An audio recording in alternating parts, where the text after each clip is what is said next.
बहुरूपी रामकथा, रामायण परंपरा, अभिजात आणि प्रादेशिक या व्याख्यानमालेच्या समारोप सत्राच्या दुसऱ्या व्याख्यानामध्ये आपल्या सर्वांचं खूप खूप स्वागत. हरी अनंत हरी कथा अनंता हे आपण बघतो आहे पहिल्या दिवशीपासून आणि त्याचा अनुभवही घेतो आहे. आणि कालच मी म्हणलं होतं की एक खूप प्रिय उद्घोषणा आज आपण इथे करणार आहोत, पण त्यासाठी अजून 1-2 मिनिटं तुम्हाला थांबावं लागेल. त्याआधी आपण आभार मानूया आपल्याकडे आलेल्या सगळ्या वक्त्यांचं. काल वक्त्यांचं कॉन्ट्रीब्युशन काय आहे, योगदान काय आहे हे तर आपण बघितलंच होतं, पण आपल्याला लाभलेले वक्ते कोण कोण होते. पहिल्या सत्रामध्ये आपण प्रणव गोखले यांना ऐकलं, नंतर गौरी माहुलीकर, अंजली पर्वते, मंजुषा गोखले, डॉक्टर अंबरीश खरे, दीपाली पाटवतकर, सुनीला गोंधळेकर, माधवी भट अशा अनेक वक्त्यांना, विद्वान वक्त्यांना आपण इथे ऐकलं. शिवाय बहुरूपी रामकथा आणि रामस्तुती हे एक समीकरण झालं होतं. त्यामुळे अनुराधा मराठ्यांपासनं ते अपर्णा संत, चित्राली अभ्यंकर, मंजिरी जोशी, मुक्ता जोशी या मायलेकी आणि कालच्या सुजिता परांजपे, जाई परांजपे या मायलेकी, आमच्या अपर्णाताई या सगळ्यांनी इथे रामस्तुतीचं गायन केलं आणि चांगली साथ दिली. त्यामुळे या सर्वांचं आपण एकदा टाळ्या वाजवून अभिनंदन करूया, आभार मानूया, धन्यवाद मानूया. आणि आता महत्त्वाची उद्घोषणा. मी सांगितलं होतं काल त्याप्रमाणे रामजन्माशी निगडीत आहे हा ही हिंट होती. तर आणि मी म्हणलं होतं की ढेरे परिवारातल्या लोकांना पटकन कळेल कदाचित. तर उद्घोषणा अशी आहे की बहुरूपी रामकथा हे आपण बघतोच आहोत की अनेक लेखकांनी अनेक काळ पुढे ती लिहिली आहे, गायली आहे, साठवून ठेवलेली आहे, संग्रहित केलेली आहे. वेगवेगळ्या रामकथा संग्रहित केल्या आहेत. मग आपल्या या मंचावरती ज्या रामकथा सादर झाल्या त्या नको का संग्रहित व्हायला? आणि हाच विचार पुढे घेऊन आम्ही असं ठरवलंय की येत्या 21 जुलैला म्हणजेच रामजन्मदिनी, म्हणजेच आमच्या अण्णांच्या वाढदिवशी जो कार्यक्रम होतो तेव्हा बहुरूपी रामकथा पुस्तक स्वरूपात आपल्या सर्वांसमोर येत आहे. आणि व्हिडिओ तर आहेतच, पण एक दस्तावेज पण राहावा या सगळ्याचा. जेव्हा कधीही आपल्याला याचा संदर्भ घ्यावासा वाटेल तेव्हा आपल्यासोबत हे पुस्तक राहील. त्यामुळे या शुभ उद्घोषणेनंतर मी चैतालीताईंना विनंती करते की त्यांनी रामस्तुती गायन करावं. आजही आपण सुरुवातीला आणि शेवटी गायन ऐकणार आहोत, पण आभार मी आधीच यासाठी मानले कारण आपण आज व्याख्यान आणि त्यानंतरची रामस्तुती एवढंच कानात ठेवून जाणार आहोत. त्याच्यामुळे मी नंतर बोलणार नाही, आत्ताच बोलेन. त्यामुळे मी विनंती करते चैतालीताईला की तिने यावं. रामायणाची मेडली ती सादर करणार आहे आज. तो गीतरामायणावरती आपण बोलत आहोत, तो गीतरामायणाची मेडली सादर करते चैतालीताई.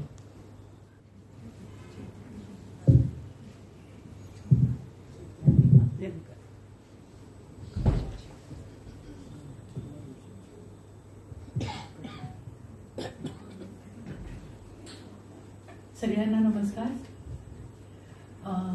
मला माहिती आहे की आज अरुणाताईंचं जे व्याख्यान आहे गीतरामायणातलं काव्य सौंदर्य हे ऐकण्यासाठी तुम्ही उत्सुक आहात सगळेजण. पण आपल्या सगळ्यांचे लाडके सुधीर फडके आणि गदिमा यांची अजरामर कलाकृती गीतरामायण ही गायन स्वरूपात जर प्रस्तुत झाली नाही तर थोडासा अन्याय केल्यासारखं होईल. त्यामुळे मी अधिक वेळ न घेता गीतरामायणातली काही पदं जी आहे तर त्यातलंही निवडक गीतांचं एक एक कडवं शृंखलेच्या स्वरूपात सादर करते. व्हॉल्यूम हवाय अजून? हॅलो हॅलो, परत आता थोडासा रिवर्ब द्या. समोर अनुराधाताई बसलेल्या आहेत ज्यांनी शेकडो गीतरामायणाचे कार्यक्रम केलेले आहेत. मला प्रेक्षकांमध्येही अनेक ज्येष्ठ नागरिक दिसत आहेत ज्यांनी प्रत्यक्ष बाबूजींना ऐकलेलं आहे. अनेकांच्या मनात कानात गीतरामायण रुजलेलं आहे, ठासून भरलेलं आहे असं म्हणूया. तर काही चुकलं तर मोठ्या मनाने माफ करा.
आणि मोह होणं स्वाभाविक आहे, पण नवीन आलेल्यांना पुन्हा एकदा सूचना, व्हिडिओ शूटिंग प्लीज करू नका, आणि आत्ता केलं असेल तर ते मग कुठे पोस्ट करू नका, आपण आपल्या चॅनलवरती ते पाहणार आहोत. मी आजच्या वक्त्या आणि ज्यांच्या व्याख्यानाची आपण आतुरतेनं वाट बघत आहोत अशा डॉक्टर R.C. ढेरे, संस्कृती संशोधन केंद्र याच्या अध्यक्षा आणि आपल्या सर्वांच्या लाडक्या अरुणाताई यांना वरती बोलवते.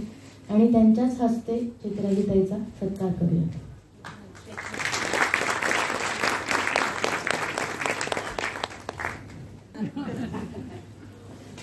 आणखी एक छोटासा सत्कार नाही, कौतुक म्हणूया. आमची शेषा जी या सगळ्या रामकथा मालिकेमध्ये सूत्रसंचालन करत होती आणि नुसतंच निवेदन किंवा वक्त्यांची ओळख एवढ्या पुरतं न करता ती स्वतःही त्याच्यात अतिशय समरसून कधी आपल्याला छान संस्कृत श्लोक ऐकवत होती, कधी एखादा हिंदी वचन ऐकवत होती. आणि आमच्या केंद्रातली सगळ्यात छोटी अशी आमची शेषा, तिचं कौतुक करते.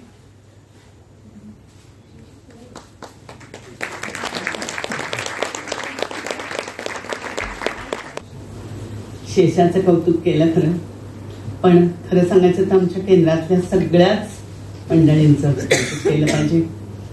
ही व्याख्यानमाला चालवताना काय किंबहुना कोणताही कार्यक्रम असो तुमच्या केंद्राचा, त्याच्यासाठी कुठल्याही प्रकारची आर्थिक अपेक्षा न करता मनापासून काम करणारी, अगदी साधेपणाने काम करणारी आमच्या केंद्रातली सगळी मंडळी आहेत. आणि कुठलंही काम सांगा त्यांना कधी नाही म्हणायचंच नसतं. नुसती ती मंडळीच आमच्याकडे येतात असं नाही, त्यांचे मित्रमैत्रिणी सुद्धा आमच्याकडे येतात आणि आम्हाला मदतीचा हात पुढे करतात. तेव्हा अशा निरपेक्ष काम करणारी आमच्या सगळ्याच केंद्राशी संबंधित आमचा जो परिवार आहे त्या सगळ्यांचं कौतुक या समारोप प्रसंगी मुद्दाम करते. आपण मनात आणून ती कल्पना प्रत्यक्षात आणण्यासाठीची धडपड यशस्वी होते ती याच लोकांच्या बळावरती होते. त्यामुळे त्या सगळ्यांच्यासाठी खरंच एक टाळ्या वाजवते.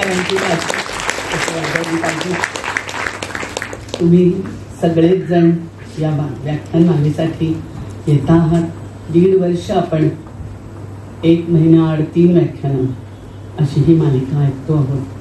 आणि एक प्रकारे आपल्याला का समाधान वाटतं असा विचार केला तर असं वाटतं की आपलं सांस्कृतिक संचित काय आहे हे समजून घेण्याची आपल्या सगळ्यांच्या मनामध्ये जी इच्छा आहे ती एक प्रकारे छान पूर्ण होते आहे रामायणाच्या निमित्ताने.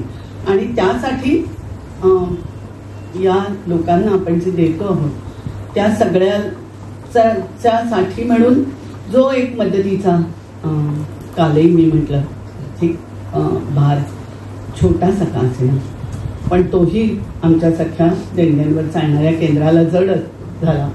तेव्हा नलूताई आणि मोहनराव हे आमच्यासाठी उभे राहिले. आज नलूताई आजारी त्या हव्या होत्या. आज समारोपाचंच व्याख्यान 2 दिवस चाललेलं आहे आणि 2ही दिवस त्या नाहीत. त्यांची आठवण आम्हाला येतेच, यूट्यूबवर त्या पाहतील. पण या दोघांचेही पुन्हा एकदा मनापासून आभार मानते. चैत्राली आत्ता गायली ती पूर्वार्ध गायली आणि कारण तो स्वतंत्र कार्यक्रमच व्हावा अशा प्रकारचा वेळ त्या गाण्यांसाठी आपल्याला हवा आहे. फक्त एवढंच की मी बोलत असताना गाण्यांची आठवण आपल्याला व्हावी हाही त्याच्या मागचा एक हेतू. आणि दुसरं म्हणजे आपल्या मनामध्ये आपोआप ती गाणी जागीच होतात. आपण नुसते शब्द उच्चारले तरी आपल्याला स्वरांसकट ती आठवायला लागतात. तेव्हा ती गीतरामायणाचं गारुड जे आहे, ती जादू जी आहे ती आपल्या श्रवणाचं भान मंत्रून टाकणारी अशा प्रकारची गीतं त्यांची आठवण या निमित्ताने सुरुवातीला तिने केली. आणि फार बरं वाटलं मला. आज तुमचा थोडा जास्ती वेळ त्यामुळे घेतला गेलेला आहे आणि जाणार आहे, तर त्यासाठीही तुम्ही सगळेजण थांबणार आहात शेवटपर्यंत असं मी म्हणते. राम म्हटलं की मनामध्ये खरं तर पुष्कळ आठवणी जाग्या होतात. मग अशी शेषा म्हणाली तसं अण्णांचं नाव रामचंद्र, त्यांचे जवळचे मित्र त्यांना रामच म्हणायचे आणि ते रामनाम सतत कानावर पडत राहायचं. पण रामायणाचाही आपल्याशी संबंध किती प्रकाराने आला त्याच्या आठवणी पुष्कळ आहेत माझ्याजवळ. त्या आठवणींमध्ये पहिली आहे ती अतिशय रंगीत सुरेख मोठ्या टायपातलं अण्णांनी आणून दिलेलं रामायण, चित्रांसकटचं रामायण. पुढे लिहिलं होतं आठवत नाही, पण चित्रांसकट आजही त्या रामायणाच्या पानापानांची आठवण माझ्या मनामध्ये आहे. आणखी एक आठवण आहे, भर दुपारी वाड्याच्या दिंडी दरवाजातून 12-1च्या सुमारास आत येऊन सावलीमध्ये गाणं म्हणणाऱ्या भिक्षेकऱ्याची. माझा भाऊ आज मिलिंद इथे आहे आणि आम्ही नेहमी आठवण करतो की दुपारच्या भगभगत्या उन्हात तो गायचा, धाडू नको बलिराम काही धाडू नको बलिराम. साधंच गाणं पण ते कलबलून टाकायचं. दुपारचं ऊन त्या शब्दांवर पडलेलं आणि जीव नुसता वनवासी होऊन जायचा. आजही ते गाणं पोळलेल्या पायांनी समोर गेलं की फार अस्वस्थ वाटतं. असं वाटतं की किशोरवयीन रामाची म्हणजे निष्पाप कोवळ्या अशा आनंदाची गाठ कैकेयीच्या ईर्षेशी मत्सराशी महत्वाकांक्षेशी पडल्यानंतर तिच्या धगिनी कशी होरपळत गेली ती आयुष्य तेच आठवतं. असं म्हणताना आणखी एक आठवण येते रामदासांची. पंढरपूरला विठ्ठलाच्या समोर उभं राहून त्यांनी विचारलं होतं, इथे का रे उभा श्रीरामा मनमोहन मेघश्यामा. त्यांचा राम म्हणजे त्यांच्यासाठी कोणत्याही रूपात असला तरी एक चिरंतन प्रेरक चैतन्यमय अशी शक्तीच होती. जीवन जाणीवच होती. आयुष्याचा अर्थ म्हणजे राम. म्हणून आपण कशात राम नाही असं म्हणतो तेव्हा आपल्याला हेच म्हणायचं असतं की ते निरर्थक आहे. राम म्हणजे आपल्या सगळ्या कर्मांचा परमार्थ. राम म्हणजे जन्ममृत्यूच्या अवकाशात जे जे सामावतं ते सगळं. म्हणून आपल्या प्रत्येकाचा अंतर्राम वेगळा असतो. तो धार्मिकतेच्या पलीकडचा असतो, सगुण मूर्तीच्याही पलीकडचा असतो. किंबहुना विष्णू कृष्ण दत्त काहीही नाव त्याला असलं तरी त्या नावासकट किंवा नावाविनाही त्याला ध्याता येतं. तो आपलं प्रियही असतो आणि आपलं खरं तर श्रेयही असतो. आणखी एक आठवण मला येते फेराच्या गाण्याची. बोलण्याचा फेर धरून आम्ही नेहमीची गाणी म्हणायचो. त्यात एक गाणं होतं, आला चेंडू गेला चेंडू लाल चेंडू झुगारीला, आपण दोघे हत्ती घोडे राम चालू पायी, एवढा डोंगर शोधीला राम कोठे नाही, राम ग वेचितो कळ्या सीता ग गुंफिते माळा. असं ते गाणं होतं. कोणत्या कळ्या असतील त्या ज्या राम वेचत होता. आईत त्या जात्यावरच्या ओव्या म्हणायच्या. त्याच्यात एक ओवी होती की शरयूच्या तीरी हिरवा मंडप जाईचा, अंघोळीला आला पुत्र कौशल्या माईचा. मला असं वाटायचं की त्या कळ्या जायच्या असतील. आणि मला आज असं वाटतं की तो चेंडू म्हणजे सुखाचा चेंडू, चिरवंचित आयुष्याचा चेंडू. हत्ती घोडे राजेश्वर्य सगळं मागे ठेवून राम पायीच निघाला डोंगरावर त्याला शोधत. कारण त्या लव्या जमाचा सुखाशी काही संबंधच नाही. आणि आपण हत्ती घोडे शोधत राहिलो त्याला. आपल्याला तो नाही सापडला कारण तो जाईच्या कळ्या वेचत होता आणि सीता त्याचे कचरे गुंफत होती. त्या दोघांच्यासाठी सुख इतकं साधं होतं. हे खरंच असणावं कारण मग पुढे सीतेला वनवासाचे डोहाळे कसे लागले असते.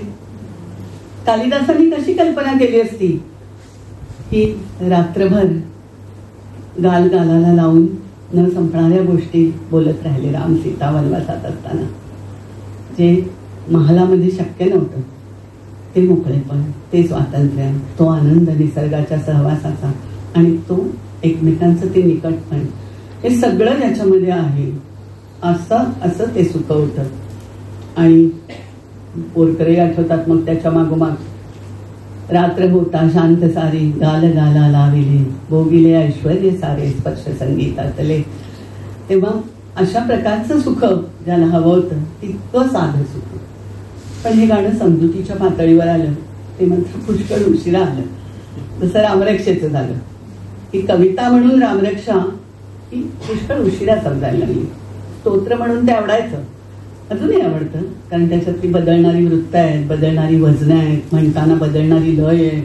शरण्यम सर्वसत्वानं श्रेष्ठ सर्वधनुष्मतां रक्षकुल निहंता रोद्रा ये तामनो रघुत्तम. इथे बदलतं. आतसज्ज धनुषा वेच स्पृशा वक्षया शुगिनी संग संगिनो. किती सुंदर बदल आहेत हे. आणि असं वाटतं की आपल्या भाषेने आपल्याला काय दिलंय, एवढी श्रीमंती. त्या लयीच्या हलत्या पडद्यामधून राम पहिल्यांदा समोर आला असं मला वाटतं. पण रामायणाची खोलवरची ओळख तेव्हाही झालेली नव्हती. संपूर्ण रामायण म्हणजे राम अयन, अयन म्हणजे प्रवास, दक्षिणायन, उत्तरायन म्हणजे सूर्याचा दक्षिणेकडचा प्रवास, सूर्याचा उत्तरेकडचा प्रवास. तसा हा रामायणाचा प्रवास तो प्रथम उलगडला माझ्या किशोर वयात आणि बहुतेक सगळ्यांच्या अशा जाणत्या वयात तो गदिमांच्या गीत रामायणात. सगळ्यांनी रामायण वाचलेलं अजूनही असतं असं नाही, पण आपल्याला रामकथा माहिती झाली आणि अत्यंत प्रिय झाली ती गदिमांच्या गीत रामायणातून. अद मराठे आणि दत्ता मारुलकर यांनी रामायणावरती फार छान गीतांचा मागोवा घेणारं पुस्तक लिहिलं होतं, मला ते आठवत आहे. आणि ते वाचलं होतं. पण रामायणाचा प्रभाव हा त्याही आधीपासून ऐकून माझ्यावरती होता, अनेकांच्यावर होता. म्हणजे काल मिलिंद जोशींनी सांगितलं, मला असं वाटलं त्या प्रभावाची जोड अशी द्यायला पाहिजे की लोक त्या काळात रेडिओला हार घालून त्याच्यासमोर बसून गीत रामायण ऐकायचे. तेव्हा किती विलक्षण गाजत होता आपल्या जन्मापासून तो, हेही मला आज आठवतं.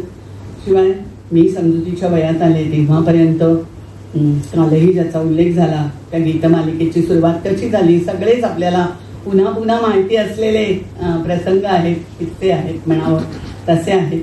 की लोक कसे येत होते, दर मंगळवारी गाणं न्यायला कसे यायचे सीताकांत लाड माडगुळकरांच्याकडे, आणि गाणं सुचत नसेल तर तसं न दाखवता लाडांची गंमत करत सीताकांत ग लाड, गीताकांत स लाड, सीत्या लाड्या लाडुद्दीन म्हणत माडगुळकर त्यांनाच उचलून कसे काय वेळ काढायचे इथपर्यंत. मग हरवलेलं पहिलं गाणं ज्याचा उल्लेख काल त्यांनी केला, श्रीधरचा घट सरपळा, नंतर चमत्कार वाटावा, तसं त्यांचं माडगुळकरांचं शीघ्र कवित्व. वर्षभर रेडिओ पुढे बसणारे शेकडो लोक, गीतसंगीताच्या त्यातल्या जुगलबंदीवर जीव ओवाळून टाकणारे दर्दी, आणि आत्ताच जे ऐकलं स्वर आपण शेचरालीकडून, अवघ्या आशा श्रीरामार्पण, हा गीताचा शेवटचा चरण बाबूजी गात असताना डोळ्यातून अखंड पाणी ओघळत असलेले विनोबा, की ज्यांच्यामुळे शेवटचं श्रीराम श्रीराम हे पुन्हा पुन्हा बाबूजींनी म्हटलं आणि पुन्हा तेच कायम ठेवलं दरवेळी सादरीकरणामध्ये. कितीतरी वेळा या सगळ्या गोष्टी भाषणातून, निवेदनातून, आठवणीतून, लेखातून आपण ऐकलेल्या आहेत. त्याची गोडी तरीही अजून उणावलेली नाही, इतकी वर्ष झाली तरी. गीतरामायणाच्या रचनेमुळे माडगुळकरांचं कवी म्हणून आणि सुधीर फडक्यांचं गायक म्हणून जीवन धन्य झालं. या दोघांच्या जीवनाला कृतार्थता लाभण्याचा योग आम्हाला पाहता आला, हे आमचं भाग्य. जीवनाचा हिशेब मांडताना जमेच्या बाजूला टाकायच्या गोष्टी माडगुळकरांच्या गीतरामायणाच्या सुधीर फडक्यांनी केलेल्या गायनाचं श्रवण अशी नोंद अंतःकरणावर केव्हाच झाली आहे. 1981 मध्ये पुलंनी हे लिहिलं होतं. गीतरामायणाचा रौप्य महोत्सव तेव्हा होत होता. आता काल यांनी मिलिंद जोशींनी सांगितलं की 70 वर्ष झाली आता, तेव्हा रौप्य महोत्सव होत होता. आपलं विषयांतर करते आणि म्हणते की गदिमा आणि सुधीर फडके हे दोघही जण इथे एकत्र आले. हे मैत्रही गीतरामायणाच्या सगळ्या यशामागे उभं आहे असं मला वाटतं. राम जोशी आणि जय मल्हार या 2 यशस्वी चित्रपटांच्या नंतर लोकांनी माडगुळकरांच्या कथा, पटकथा, संवादांसकट गाण्यांनाही डोक्यावर घेतलेलं होतं. आणि त्यानंतर एकदम सुधीर फडक्यांची एक तार माडगुळकरांना आली की पुण्यात महत्वाचं काम आहे, ताबडतोब निघा. मधल्या काळात एकमेकांचं तोंडही बघायचं नाही, एवढे भांडले होते दोघं जण. पण तरीही ते मागे ठेवून फडक्यांनी माडगुळकरांना बोलावून घेतलं आणि पुरा भिड्यांनी 42च्या चळवळीवर चित्रपट काढण्याची एक जी कल्पना मांडली होती, त्याचं लेखन करण्याचं काम माडगुळकरांना मिळालं होतं. त्याची गीतं करण्यासाठी, म्हणजे गीताचं संगीत देण्यासाठी म्हणूया गीतांना, हे त्यांनी सुधीर फडक्यांना बोलावलं. एकत्र राहिले. केड काढण्यापासून भांडी घासण्यापर्यंत सगळं काम सुधीर फडक्यांच्या बिराडी असं त्यांनी म्हटलंय, आम्ही राहून केलं. राम गबाले त्यांच्याबरोबर होती. ती मैत्रीची जन्मगाठ होती. कितीही भांडले तरी सर्जनासाठी एकत्र येणं. इथे माडगुळकरच पाहिजे असं फडक्यांना काम मिळाल्यावर वाटलं आणि म्हणून ते भांडण विसरून माडगुळकरांना पत्र लिहिलं आणि ताक केली आणि बोलावून घेतलं. आणि माडगुळकरही हे मी केलंच पाहिजे असं म्हणून आले. हे आपल्याला लक्षात आलं की कशीही मैत्री असू शकते असं वाटतं. त्या आधीची जी गाठ होती ती सुधीर फडके ज्या वेळेला, योगायोग बघा, सुधीर फडकेंचं नामही राम फडके होतं. ते फाटका कलंदर दरिद्री असा एक मुलगा म्हणून, तरुण मित्र असं म्हणूनच त्यांना कोल्हापूरला ओळखत होते गदिमा.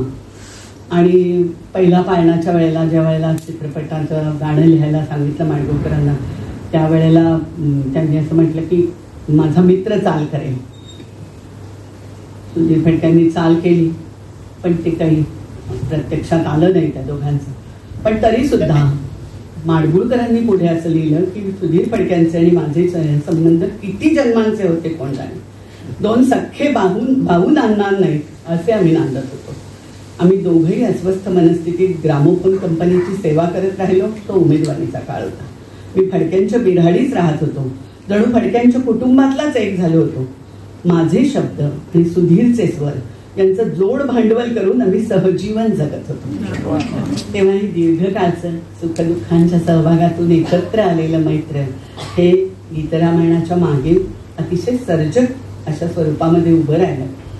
आणि मग आपल्याला असं वाटतं की आपलं भावविश्व समृद्ध करणाऱ्या या कवितेला आपण का मानाचा मुजरा करतो, त्याच्या मागे हे पण एक आहे की एक अद्भुत अशा प्रकारची कलाकृती एक निर्माण होते, एक निर्मिती होते.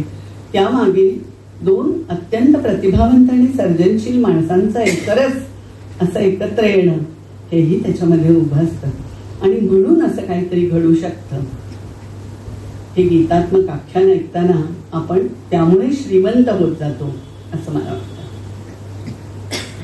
या श्रीमंतीचा उलगडा पुन्हा पुन्हा करावासा वाटतो. आणि असं पण वाटतं की असा शोध घेणं हे आपल्या रसिकतेचा दर्जा वाढवत नेण्याचं एक लक्षण आहे. गाणं आवडतं म्हणून ऐकणं वेगळं, वाचन आवडतं म्हणून पुस्तक वाचणं वेगळं. पण आस्वादाच्या वेगवेगळ्या पातळ्या आणि जागा शोधत आपली रसिकता आपल्याला नेहमी समृद्ध करत राहावी लागते. ती हळूहळू माणसामध्ये फळासारखी पिकत रसमधूर होत जावी लागते. आणि अभिज्ञतेची म्हणजे जाणतेपणाची चोच त्या फळाला लागावी लागते. गीतरामायणाचा आस्वाद आपल्याला असा सजगपणाने घेता यावा यासाठीचा एक लहानसा प्रयत्न इतकाच या व्याख्यानाचा हेतू आहे. व्यास वाल्मिकींची काव्य तर आतापर्यंत कितीतरी जणांनी आपलीशी केलेली आहे. भाषा, प्रांत, काळ कशाचीही मर्यादा न मानता रामकथा भारतात आणि भारताबाहेर कशी पसरलेली आहे आणि किती प्रकारची रूपं घेऊन आपल्या समोर आलेली आहे. गेली 1.5 वर्ष आपण सगळेजण इथे ऐकत आलो आहोत. जे ऐकत नाही त्यांनाही ते माहीत आहे. तरी सुद्धा माडगूळकरांनी या कथेला जे गीतरूप दिलेलं आहे ते आपल्याला नितांत भावलेलं आहे. ते का म्हणून? जशी कृष्णकथा ही सगळ्या भारतभर लोकप्रिय असली तरी जयदेवाचं गीतगोविंद हे माणसांच्या मनीमुखी का म्हणून? त्याचं मूळ कारण हे व्यास वाल्मिकींच्या महत्तेत तर आहेच, पण ते जयदेवांच्या आणि गतिमांच्या प्रतिभेमध्ये पण आहे. जीवनाच्या सदाहरित गुणाशी ज्याला आपली नाळ जोडता येते त्या कलावंताच्या, त्या लेखकाच्या शब्दाला नवे फुटवे सतत येत राहतात. आपल्याला गवसलेलं कलेचं हार्द काय आहे इथपर्यंत ज्याला पोचता येतं त्याला अस्तित्व सार्थकी लावण्याच्या, आपल्या शब्दांचं अस्तित्व सार्थकी लावण्याच्या वाटा दिसत राहतात आणि दाखवताही येतात. विपरीतावर, अमंगलावर मात करण्याची दुर्दम्य शक्ती जीवनाकडे असतेच हे ज्याला समजलेलं असतं त्यालाच भोवतालच्या बलहीन, क्षीणतेज अशा प्रतिकूलतेमध्ये सुद्धा तेजस्वी आणि चैतन्यमय आदर्श निर्माण करता येतात. वाल्मिकींनी ते केलं, गदिमांनी ते केलं आणि आजही रामकथा आठवताना तीच तेजस्विता, तेच चैतन्य, तीच प्रखर अशी बलवत्ता आपल्याला दिसून येते. माणसाच्या अंतर्विश्वाचा असा विस्तार करणाऱ्या रामायण महाभारतासारख्या काव्यांना जो माणूस भिडू पाहतो, जो कलावंत भिडू पाहतो त्यांचा अनुभवश सांगणाऱ्या माणसालाही तशीच परितच प्रज्ञ अशा प्रकारची शक्ती हवी ना, जी होती माडगूळकरांच्याकडे. तशा जातीचे गीतकार होते. त्यांचीच एक कविता आहे, अजाणतेपणी केव्हा माता घाली बाळ गुटी, बीज धर्माच्या द्रुमाचे कण कण गेले पोटी. छंद जाणते पणीचा तीर्थे काव्याची धुंडली, पुन्हा एका भाग्यवेळी पूजा रामाची मांडली.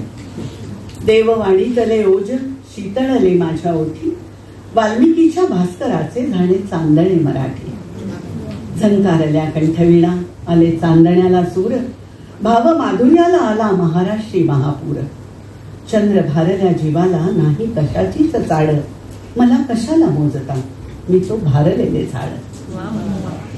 बघा त्यांनी असं म्हटलंय, भास्कराचे, वाल्मिकीच्या भास्कराचे झाले चांदणे मराठी. या चांदण्याचा संबंध आधीच्या ओळीतल्या शीतलतेशी आहे. देववाणी तले ओज शीतळले माझ्या ओठी. गीत रामायण हे स्वतंत्र काव्य नाही, तो वाल्मिकीच्या रामकथेचा अनुकार आहे. तसा चंद्र स्वयंप्रकाशी नाही, तो सूर्याकडून तेज घेतो, म्हणून वाल्मिकी भास्कर आहे. आणि गीत रामायण हे गदिमान नावाच्या चंद्राकडून आलेलं चांदण आहे. वाल्मिकीचं सूर्यतेज त्यात नाही, ती चांदण्याची शीतलता आहे. आणि मग ते म्हणतात की मला कशाला मोजता मी तो भारलेले झाड. देऊन टाकलंय श्रेय त्या विलक्षण वाल्मिकीच्या अवताराला. त्याचं कारण भारलेलं झाड म्हणताना आपल्याला माहित आहे की ज्या माणसामध्ये ते अवतरण होतं तो माणूस राहत नाही. ती जी शक्ती त्याच्यामध्ये अवतरत असते तिच्या पाया पडत असतात लोक. त्यामुळे तो स्वतः उरलेला नाही. माडगुळकर नावाचा माणूस, ती एक दैवी शक्ती आहे, ती बोलते आहे, वाल्मिकी बोलत आहे. कविता म्हणून आपण याच्याकडे नाही पाहिलं, म्हणजे नाही पाहत, ते एका वस्तुस्थितीचं रसाळ असं निवेदन आहे. पण रामकथा गीत लिहू पाहणाऱ्या एका कवीने आपल्या प्रातिभ संस्कारांचा उच्चार त्याच्यातून केलेला आहे. आज पाहिलं तर सर्वसाधारणपणाने 2 पिढ्यांना गीत रामायण भेटलं. ते घरामध्ये बहुधा रामायण भेटलं ते आधी बहुधा आजी आजोबांच्याकडून, आई वडील त्यांच्याकडून. आपल्या घरांमध्ये पूर्वी परंपरेची ओळख अशीच करून दिली जायची मुलांना, गोष्टींच्या रूपाने, गाण्यांच्या रूपाने. आणि मग त्याच्या भोवती आपल्या सगळ्या इंद्रिय संवेदना बहरत जायच्या. आपल्या कल्पनाशक्तीचा विस्तार व्हायचा, माणुसकीचा हात आपोआप धरला जायचा. आपल्या समृद्ध वाङ्मयीन सांस्कृतिक परंपरांची स्वाभाविक होत जाणारी ओळख होती आपल्याला. ती ओळखीची साखळी आता जाणीवपूर्वकच आपण तोडलेली आहे, त्यामुळे त्याविषयी मी अधिक काही बोलत नाही. खरं म्हणजे आपल्या सगळ्यांच्या मागे एक भूतकाळ असतो, व्यक्तिगत असतो, समाजाच्या मागेही असतो. जगून झालेला व्यक्तीचा तसाच समाजाचाही प्रत्येक क्षण भूतकाळात जमा होत असतो. त्याच्यावर आपल्या अनुभवांची एक मुद्रा आपोआप उमटलेली असते. वर्तमान उभा करताना भूतकाळातल्या मग कोणत्या वेटा, कोणते दगड आपल्याला उपयोगी पडतील याचा विवेक शहाणा माणूस, शहाणा समाज हा जागेपणाने करत असतो. वर्तमानाला उभारताना पूर्वसंचिताचा वापर आंधळेपणाने करता कामा नये, त्याचा सरसकट स्वीकार करता कामा नये, पण त्याला सरसकट नकारही देता कामा नये, हे आपण लक्षात घेतलं पाहिजे. त्याचं भान व्यक्तीला तसंच समाजालाही ठेवावं लागतं. प्रतिगामित्व आणि पुरोगामित्व या 2 छावण्यांच्या मध्ये झेंडे उभारलेले नसलेला एक प्रदेश असतो. त्याला नो मॅन्स लँड म्हणण्याची चूक आपण करू नये. शहाण्या विवेकवंतांच्या पाऊलखुणा तिथे आपल्याला उमटलेल्या दिसतात. त्या पाऊलखुणांचा मागोवा घेत आपल्याला जायचं असेल तर आपल्या लक्षात येईल की आपली संस्कृती ही आजही एक जिवंत अशा प्रकारचं अस्तित्व आहे आपल्यासाठी. त्याच्यामधली विकृती दूर सारणं ही शहाणी माणसं कायम करत आलेली आहेत. आणि तोच खरा समाजाला पुढे नेणारा विवेकी, विचारवंत असा माणूस आहे. माडगुळकर तर पिंडानी कलावंत होते. जाणीवपूर्वक संस्कृती परंपरांचा शोध घेण्याच्या आधी त्यांच्या मनबुद्धीने संस्कृती संचितातलं पुष्कळ काही ऐकलेलं होतं, वेचलेलं होतं. मौल्यवान खडे तर होतेच, पण त्या साध्या ओबडधोबड दगडांच्या पोटात असलेले स्फटिक आणि रंगरेषा सुद्धा त्यांना प्रकाश संतांच्या आठवण येते. त्यांच्या घरी गेलो होतो तर ते जिओलॉजिस्ट होते आणि त्यांच्या घरी असे मोठमोठे दगड खडक होते आणि बाहेरून अत्यंत ओबडधोबड साधे राखी रंगाचे, दगडी रंगाचे आणि आतमध्ये जांभळे, गुलाबी असे विलक्षण स्फटिक होते त्या दगडांमध्ये. त्याची आठवण येते मला. रामकथा मला कुलपरंपरेने मिळाली असं माडगुळकरांनी म्हटलं. आईने तिची गोडी लावलीच, काल उल्लेख केला मिलिंद जोशींनी. पण त्यांचा एक मामा होता, त्यांच्यावर फार प्रेम करणारा. तो रामदासी झाला, पुढे घरातून परागंदा झाला आणि 12 वर्षांनी परत आला. कायमचा नाही, पुन्हा गेलाच, पण काही दिवस तो जेव्हा राहिला तेव्हा तासनतास देहभान विसरून तो रामाची पूजा करत असे. माडगुळकरांनी म्हटलंय की ती पूजा माझ्या मनामध्ये अखंड उतरत गेली. 1936 साली ते मॅट्रिकची परीक्षा नापास झाले आणि घरातले आपण मोठे, परीक्षेत यश मिळवू शकलो नाही, दुःख दैन्य घरामध्ये कमी नाहीये, अशा वेळी निराश आणि उपाशी असे हिंडत असताना पुण्यामध्ये काल ज्याचा उल्लेख केला मिलिंद जोशींनी, त्यांना पंत पराडकर भेटले आणि मोरोपंतांचे वंशज रामचंद्र पंत पराडकर ते पण त्यांना घरी घेऊन गेले आणि पराडकरांच्या घरातल्या पुस्तकाचं भांडार त्यांना खुलं झालं. पण त्याखेरीजही माडगुळकरांनी कितीतरी वाचलेलं होतं, ऐकलेलं होतं, पाहिलेलं होतं. आमच्या राजवाड्यातली रामायणाच्या कथा प्रसंगांवरची उत्तम चित्र त्यांनी पाहिली होती, उत्तम कीर्तन प्रवचनं ऐकली होती, स्तोत्र, पद, लोकगीत, समर्थ आणि समर्थ शिष्यांच्या रचना, श्रीधर मैपतींची रसाळ आख्यानं, त्यांच्या अभिजात प्रतिभेपाशी लिखित आणि मौखिक परंपरेतलं हे सगळं धन होतं. त्याच्या जोडीला अध्यात्म आणि तत्वज्ञानाची सन्मुखता होती, संस्कृताची अभिज्ञता होती, मराठीच्या स्वभावाची उत्तम जाण होती आणि वाङ्मयीन सांस्कृतिक जगाविषयीचा एक जिव्हाळा होता. शिवाय त्यांचं कवित्व बाजारू नव्हतं. भवभूतीच्या उत्तर रामचरितातला नांदी श्लोक आठवा, इदम कविभ्य पूर्वेभ्यो नमो वाकम प्रशास्महे वंदे महीच ताम वाणीम अमृताम आत्मनः कलाम. पूर्वकालीन कवींना नमस्कारपूर्वक स्तुतिवचन उच्चारून आत्म्याची कला असलेल्या अमरवाणीला भवभूतींनी वंदन केलं आहे. जशी चंद्राची कला तशी आत्म्याची कला. आपली वाणी म्हणजे आपला उच्चारित शब्द हा आपल्या अंतरात्म्याचा शब्द असतो. शब्द मोठा होतो तो शब्द वापरणाऱ्याच्या जीवन जाणीवेमुळे मोठा होतो, त्याच्या अनुभव संपन्नतेमुळे मोठा होतो. या भावनेने शब्द माध्यमाकडे पाहणारा माणूस हा वाणीची, भाषेची हेळसांड करत नाही. उलट तिला सुखावणाऱ्या, विस्तारणाऱ्या रचना त्याच्या हातून होत जातात.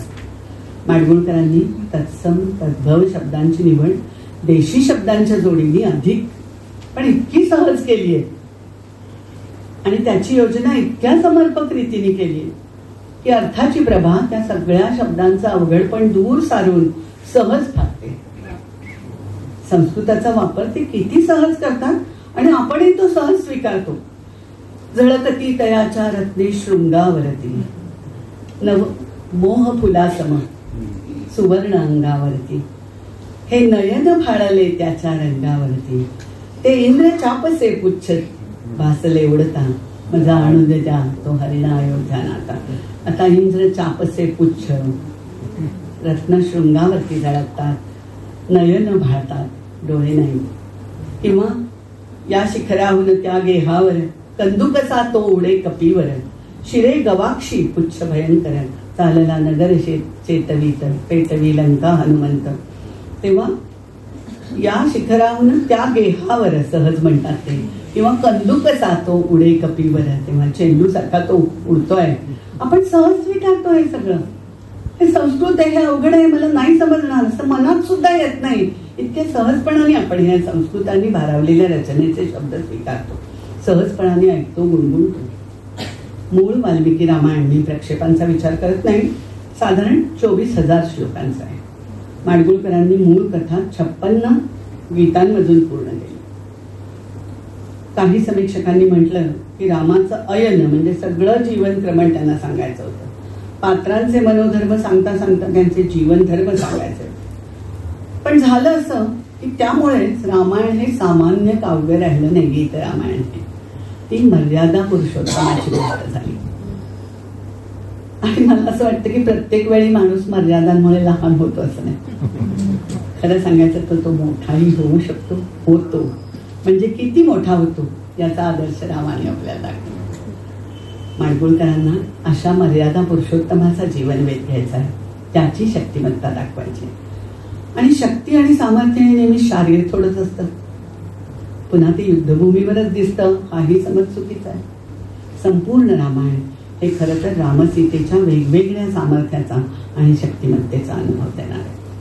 सामर्थ्य त्यागाचं आहे, सामर्थ्य निग्रहाचं आहे, सामर्थ्य सहज सिद्धीचं आहे, संयमाचं आहे, तत्वांचं आहे, मूल्यनिष्ठेचं आहे आणि क्षमेचं सुद्धा सामर्थ्य आहे. सीतेने रावणवधानंतर जे अग्निदिव्य केलं आणि ती शुद्ध झाली असं सिद्ध झालं. माडगुळकरांचा राम तेव्हा म्हणतो आहे, लोकसाक्ष शुद्धी झाली सती जानकीची, स्वामिनी निरंतर माझी सुता ही क्षमेची. श्रीराम लोकसाक्ष शुद्धीची गोष्ट करतात. माडगुळकर साध्या मूळच्या प्रसंगाचा तपशील देत आहेत, पण एक शब्द ठेवतायत, लोकसाक्ष शुद्धी झाली. लहानसा वर्णनाचा बारकावा आहे. कारण अशी लोकसाक्ष शुद्धी होऊनही ती लंकेत झाल्यामुळे पुन्हा अयोध्यावासी लोकांच्या प्रवादाने सीतेला मनात लोटलेलंच आहे. ती हळहळ पुढे मनात जागी होती. तेव्हा रामाचं समाधान किती अल्पजीवी होतं हे जाणवल्या वाचून राहत नाही. आणि राजाला पूर्णपणे प्रजानुरंजन करणं कधीच शक्य नसतं. हेही इरावतीबाईंनी रामाच्या संदर्भात काढलेले उद्गार खरे वाटल्या वाचून राहत नाही. पण या गाण्याचा विषय समोर आणलाय तो रामानं सीतेविषयी जे वैशिष्ट्य वापरलं त्यासाठी. एरवी सीता ही मैथिली आहे, वैदेही आहे, जनकनंदिनी आहे, पण इथे मात्र राम म्हणतो आहे सुता ही क्षमेची. सीता ही पृथ्वी कन्या आहे, भूमी कन्या आहे. पृथ्वीला एरवी किती नाव आहेत. ती रत्नगर्भा आहे, वसुंधरा आहे, धरती आहे, मैदिनी आहे, धारिणी आहे, उर्वी आहे, रसा आहे, कितीतरी नावं आहेत पृथ्वीची. पण इथे गदिमा तिला क्षमा असं म्हणतात, सहेतुक म्हणतात. रावण वधापूर्वीपर्यंत जिने बंदिवास सोसला, बळाने अपहरण करून तिला नेलं गेलं तरीही तिने स्वत्व सोडलं नाही, तिने शील ढळू दिलं नाही, जी रामनामावरच फक्त जगली आणि रावणाघरी 1 वर्षपर्यंत तिने आपल्या निग्रही रामावरच्या प्रेमाच्या बळावरती झुंज दिली. त्या प्रेममय सीतेला नाकारणं, तिला कमालीचे दुखावतील असे शब्द वापरणं आणि तिला सर्वांसमक्ष स्वतःच्या शुद्ध चारित्र्याविषयीची परीक्षा द्यायला लावणं हे रामाने राजा म्हणून नाईलाजाने केलं आहे. आणि सीतेने ओठ मिटून ते दिव्य केलं आहे. पृथ्वीचं दुसरं नावच क्षमा आहे आणि तिचीच मुलगी आहे सीता. आईची क्षमाशीलता तिच्यामध्ये रक्तबीजांमध्येच आहे. सीतेने रामाला मनोमन क्षमाच केली असणार आहे आणि तिच्या शुद्धतेची परीक्षा घेणाऱ्या सर्वांनाही क्षमाच केली असेल. म्हणून तिथे गदिमा नेमकं तिचं विशेषण वापरतात, सुता ही क्षमेची. एरवी सुता ही धरेची किंवा सुता धरित्रीची असं वृत्तामध्ये बसणारं, मीटरमध्ये बसणारं सहजपणाने त्यांनी म्हटलं असतं. पण ते जाणीवपूर्वक क्षमेची असा शब्द वापरतात. शिवाय ध्रुवपदाच्या पहिल्या 2 चरणांमध्येच रामाच्या हृदयातला सगळा अव्यक्त आशय त्यांनी प्रकट केला. सीता सती आहे हे लोकांच्या साक्षीने आता सिद्ध झालंय याचं रामाला समाधान आहे. पण त्याच्यासाठी तर सीता ही निरंतर त्याची स्वामिनी आहे, त्याच्या हृदय साम्राज्याची राणी आहे. त्यांच्या प्रेमाचं ते निरंतर पण सांगताना, तिचं ते स्थान कायम आहे हे सांगताना रामाची भूमिका अगदी स्पष्ट होऊन जाते असं मला वाटतं. शुद्धी लोकांसाठी होती म्हणून लोकसाक्ष शुद्धी झाली. पण रामहृदयात सीता होती ती परमशुद्ध कायमच होती, सती जानकी. मग लोकसाक्ष शुद्धी झाली सती जानकीची, स्वामिनी निरंतर माझी सुता ही क्षमेची. 2 ओळी आहेत पण हा सगळा आशय त्याच्यामध्ये येतो असं आपल्या लक्षात येतं. किती मोठा आवाका एका ध्रुवपदामध्ये मांडला आहे गदिमाने. क्षमेच्या सामर्थ्याचं उदाहरण म्हणून या 2 ओळींकडे मी वळले खरी, पण कितीतरी उदाहरणं माझ्या समोर आहेत. गदिमांच्या शब्द निवडीची आहेत, विशेषणांच्या योजनेची आहेत, भाषांतराच्या सामर्थ्याची आहेत, भाषांतराच्या पलीकडच्या अर्थांतराची आहेत, वाल्मिकींना अनुसरण्याची आहे आणि स्वतंत्र गीतांची पण आहे, वाल्मिकींना नमस्कार करत पुढे जाण्याची. मला कितीतरी उदाहरणं समोर ठेवावीशी वाटतात. मुळात आधी हे सांगितलं पाहिजे की गीतरामायणात वाल्मिकींच्या रामायणातल्या कथाभागाचा बऱ्यापैकी अनुवाद म्हणावा अशी 56 पैकी 18च गीत आहेत. 21 गीतांना मूळ रामायणातल्या प्रसंगांचा थोडाफार आधार आहे आणि 17 गीतं स्वतंत्र आहेत. या गीतांपैकी काही, काल मिलिंद जोशी म्हणाले तसे, काही व्यक्तिमुखी आहेत, म्हणजे दशरथ, राम, कौसल्या, सीता, लक्ष्मण, सुग्रीव, अग्नी, वसिष्ठ, अहिल्या, शबरी अशा आमच्या तोंडी आलेली किंवा शूर्पणखेच्या अशी माणसांच्या भूमिकेतून आलेली, त्यांनी म्हटलेली अशी गाणी. काही समूहमुखी आहेत, नावाड्यांनी, वानरांनी, प्रजाजनांनी, गंधर्वांनी अशी म्हटलेली गीत आहेत. आणि अशा व्यक्तिमुखी आणि समूहमुखी अशा मिळून गीतांची एक मालिका, आणि त्या मालिकेमध्ये 2 गीतांना जोडणारा कथाभाग सांगणारं लहानसं गद्य असं गीतारामायणाचं स्वरूप आहे. एक अगदी जुना चंपू काव्य नावाचा प्रकार आहे. मला तर तो शब्दच अजिबात कधी आवडला नव्हता. राधा माधव विलास चंपू हे मी ऐकलेलं त्या प्रकारचं पहिलं नाव राजवाड्यांनी त्याच्यावरती लिहिलेलं. तर ही गद्यपद्य मिश्रित अशी रचना असते आणि 2 पदांच्या मध्ये गद्य निवेदन येतं. पण गीतरामायणाला तरी सुद्धा हे असलं नाव देवत नाही. म्हणजे ते नाव आवडणाऱ्या अशा बालिश कारणाने नव्हे, पण खरोखरच गदिमांचं रामायण हा एवढ्या असल्या प्रकारात बसणारच नाही. व्यक्तिमुखी रचना तुम्हाला चंपू काव्यात आढळत नाही, चंपू काव्यातली क्लिष्टता तिथे आढळणार नाही. असं म्हणूया की एक आर्ष महाकाव्य गदिमांनी मराठी गीतरूपामध्ये आणलं. त्याआधी मध्ययुगात मराठीमध्ये मुक्तेश्वर मोरोपंतांनी आणलेलं वेगळं, नागेश सामराजांनी आणलेलं वेगळं आणि गदिमांचं अगदी वेगळं. अर्थात त्यांनी पूर्वसुरींचं हे काव्य चाललेलं असणार, वाचलेलं असणार, पण वाल्मिकींची काय किंवा या रामायणाचं मराठीकरण आधी करणाऱ्या नाथांसकट सगळ्या मंडळींची काय, कोण्या एकाची अनुकृती म्हणजे गीतरामायणाची रचना नाही. एका प्रतिभावंत कवीने गीतात्मक आख्यान निर्माण करण्याचा तो केलेला अतिशय स्वतंत्र आणि यशस्वी प्रयत्न आहे असं मला वाटतं. माझे वडील त्याला आधुनिक आख्यान काव्य म्हणायचे. बदी कुलकर्णींसारखी माणसं गीताख्यान असं म्हणायचं. पण आपण म्हणू की असला नावाचा अट्टहास करण्याचं कारणच नाही. एक स्वतंत्र ढाचा, स्वतंत्र आसन घेऊन ही रचना आली आणि मराठी काव्य परंपरेत स्वतःच्या स्वतंत्र स्थानावर आरूढ झाली. त्या अर्थानं वाल्मिकीच्या भास्कराचे झाले चांदणे मराठी हे उद्गार सार्थ आहे. कारण ऊन आणि चांदणं याच्यात फरक आहेच, पण तरी सूर्याचा प्रकाश स्वीकारून चंद्र त्याचं चांदणं करून सांगत असतो, हेही महत्वाचं आहे.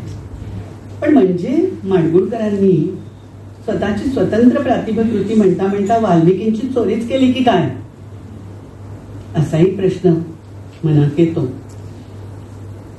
खरं म्हणजे हा शब्द बरोबर आहेही आणि नाहीही. माडगुळकरांच्या इतरही पुष्कळ गाण्यांची आठवण आपल्याला येते. पुष्कळ ठिकाणी त्यांचं श्रुतयोजन कामाला येतं असं मी म्हणेन. कबीर लिहितो सतवंती को गजे मिले नाही, वेश्या पहिरे खासा है.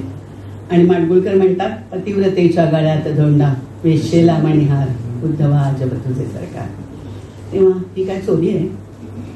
थोर प्रतिभावंत नेहमीच सहस्रमुखांनी बोलतो.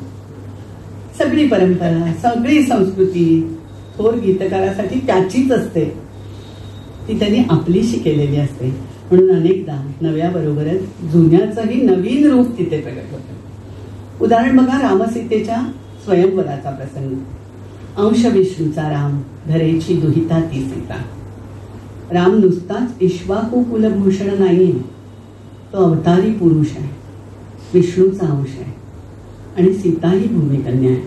म्हणून आकाशाशी जडले नाते धरणी मातेचे.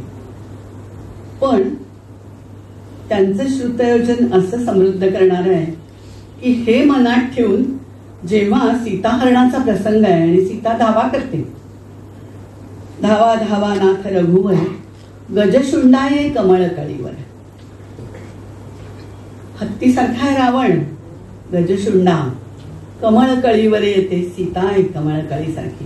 ती उपटायला येते. आपल्याला आठवायला पाहिजे तो प्रसंग की जिथे अशा प्रकारे हत्ती कमळ कळीच्या वरती येतो आणि त्यावेळेला मगर त्याची पाय पकडते आणि तो श्री विष्णूचा धावा करतो आणि विष्णू प्रगट होतो. परिजय गजेंद्र शुंडेने उपटिले, श्रीहरीसाठी नेले, कमळ फूल ते अमर ठेले, मोक्षदायी पावन. सावरकरांच्या ओळी आठवतात. तेव्हा हा जो विष्णूचा अंश आहे त्याच्यासाठी गजशुंडाये कमळ कळीवर आणि रघुवर धावा हे किती औचित्यपूर्ण आहे हे आपल्याला अशा वेळेला लक्षात येतं. किंवा त्यांचं पहिल्या म्हणजे पूर्वार्धातलंच गीत, अयोध्या मनु निर्मित नगरी, शरयू तीरावरी, अयोध्या मनु निर्मित नगरी. अयोध्येचं वर्णन केलंय वाल्मिकींनी. एका सुस्थित सुरशील आणि समृद्ध अशा नगरीचं वर्णन.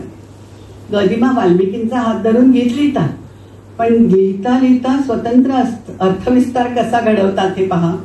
उदाहरणार्थ, सर्वे नराश्च नार्यश्च धर्मशीला सुसंयता मुदिता शीलवृत्ताभ्याम महर्षय इवा मला. याचा भावानुवाद करताना स्त्रिया पतिव्रता, पुरुषही धार्मिक, पुत्र उपजती निज कुलदीपक, नृशंसना कुणी नानास्तिक, अतृप्तीचा कुठे न वावर, नगरी घरी अंतरी, अयोध्या मनोनिर्मित नगरी. एका कल्याणकारी नगरीचं स्वप्न आहे. रामदासांची आठवण येते, आनंद वनभुवनी किंवा युद्ध नाहीच अयोध्या असं त्यांनी म्हटलेलं आहे. त्या अयोध्येचं वर्णन आहे. कडव्याच्या 3 ओळी हा वाल्मिकींच्या आशयाचा विस्तार आहे. पण शेवटचा चरण पहा, अतृप्तीचा कुठे न वावर, नगरी घरी अंतरी. हे 3 शब्द जे आहेत, नगरी घरी अंतरी, केवळ अनुप्रास साधत येतात असं नाही, केवळ लय उत्तम रीतीने सांभाळतात असं नाही. कुठेच नाही अतृप्ती. त्या अर्थाचा एक मोठा पैस दाखवत आहे. ना नगरी, ना घरात, ना मनांमध्ये. नगरीत म्हणजे समूह जीवनात. समूह जीवन तृप्त आहे. कशामुळे असतं आपण कल्पनाच करू शकतो की अशांतता नाही, अस्वस्थता नाही. कारण समूह जीवन ज्यावर आधारलेला आहे तो न्याय आहे, सुरक्षितता आहे, संपन्नता आहे, सदाचार आहे, सत्वशीलता आहे, स्थिरसत्ता आहे. या सगळ्यामुळे तृप्त आहे समाज. म्हणून नगरीमध्ये अतृप्तता नाही, नगरी तृप्त आहे. मग सगळंच अध्यारूत आहे. तसं मला वाटतं की कुटुंबातही तृप्ती आहे. नगरी घरी, कुटुंबात तिथेही तृप्ती आहे. कारण कुटुंब ज्या नातेसंबंधांवर मुख्यतः आधारलेलं असतं ते संबंध सलोख्याचे, मुला माणसांना सुखाचा श्वास घेण्या इतपत अवकाश आहे, परस्परांविषयीचा प्रेम आणि आदर आहे, उपजीविका उत्तम आहे आणि समृद्धीची साथ आहे, व्यसनांपासून कलहापासून दूर असलेलं जीवन आहे. म्हणून माणसं तृप्तपणाने कुटुंब जीवन अनुभवतात. तिथेही तृप्ती आहे. आणि मुख्य म्हणजे माणसांना आंतरिक शांतता आहे, आंतरिक तृप्ती आहे. मनशक्ती ही फार दुर्मिळ गोष्ट आहे. अयोध्येतल्या व्यक्तींना ती सहज मिळालेली आहे. म्हणून अतृप्तीचा कुठे न वावर, नगरी खरी अंतरी. ती मानसिक शांती, ती आंतरिक तृप्ती ही तिथे स्वाभाविक नांदते. 3 शब्द वापरलेत त्यांनी, नगरी घरी अंतरी. आणि या 3 शब्दांमध्ये समूह जीवन, कुटुंब जीवन आणि व्यक्ती जीवन, तिन्हीमध्ये तृप्ती का आहे याचा तुमच्यावर सोडलेला एक मोठा अवकाश आहे. हे तुम्ही विचार करायला हवा. सहजपणाने सुखी राज्य आणि सुखी प्रजा आणि सुखी व्यक्तिजीवन यांचा मूलमंत्र सांगतात गदिमा. असाच आणखी एक चरण आहे. दशरथाची मूळ रामायणात वेगवेगळ्या ठिकाणी आलेली विशेषणं ते अशा प्रतिभा योजनेने एकत्र आणतात की आपण थक्क व्हावं.